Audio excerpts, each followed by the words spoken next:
Saya baru dapatkan kemarin, ada seorang muslim di Amerika, dia tinggal di sebuah pemukiman di Amerika itu, yang di situ banyak geng-geng penjahat.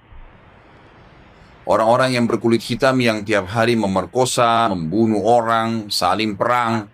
Tapi dia nggak bisa apa-apa karena memang dia tinggal di wilayah situ bersama dengan orang tuanya. Tapi karena orang tuanya mendidiknya Islam, dia pakai jilbab. Setiap hari dia harus melewati gang-gang orang-orang ini. Jadi dia berusaha supaya tiba di rumah sebelum terbenam matahari. Karena kalau sudah malam, sudah gelap, udah kumpul tuh geng-geng semua di situ. Ringkas cerita adalah, cerita kisah nyatanya, muslimah ini pulang dari kampusnya agak malam pada satu hari. Sudah gelap, dia nggak punya pilihan, harus melewati gang-gang yang penuh dengan orang-orang jahat ini.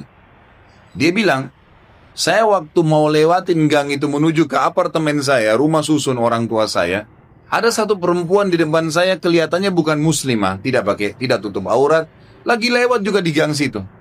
Tiba-tiba saya lihat dengan mata saya dikeroyokin oleh laki-laki itu. Dipegangin, ditarik dengan paksa, dimasukkan ke dalam sebuah tempat dan terdengar suara teriak-teriak, kemungkinan diperkosa. Dan mereka sudah punya tim, jadi yang narik ke dalam itu beberapa orang nanti diperkosa, yang lainnya berdiri di depan gang, seakan-akan tidak terjadi apa-apa.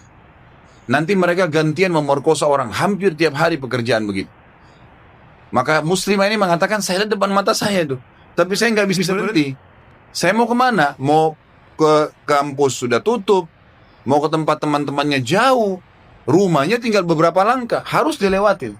Dia bilang, lalu saya berdoa kepada Allah, ya Allah, sebagaimana aku meyakini kamu ada, kamulah yang telah memerintahkan aku untuk menjaga kehormatanku, jagalah kehormatan ini. Dia bilang, lalu saya bertawakal, jalan aja sudah, apa yang terjadi terjadi, karena nggak ada opsi.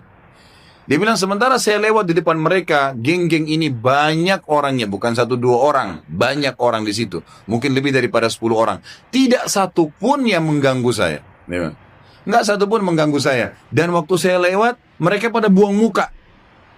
Orang-orang ini pada buang muka. Saya jalan sampai melewatin gang itu. Kebetulan rumah orang tua saya berhadapan dengan kantor polisi.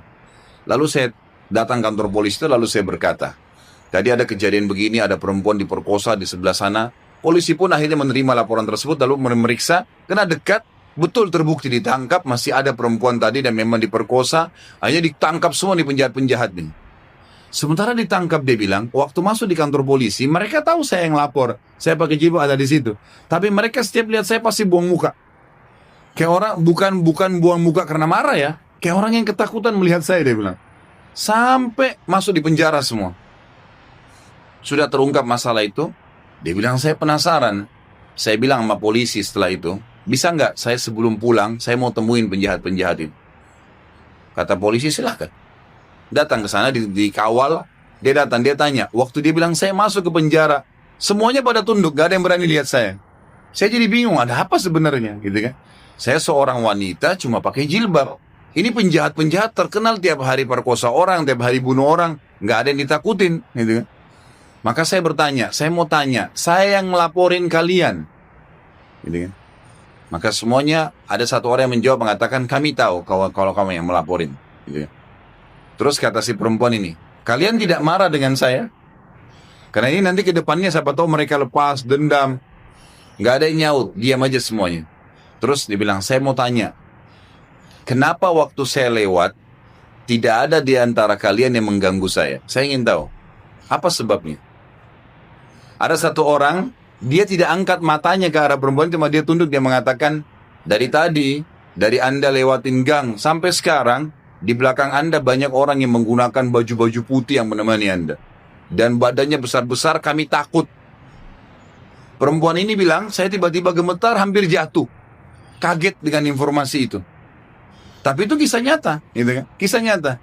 Dia bilang pun, kalau begitu baiklah, dia keluar, lalu dia ceritakan kepada keluarganya. Tapi apa yang kita ambil pelajaran dari kisah ini? Keyakinan kepada Allah Subhanahu wa Ta'ala mendatangkan pertolongan yang memang tidak masuk di akal manusia. Tidak masuk di akal manusia. Nggak bisa, susah untuk dihubungkan itu.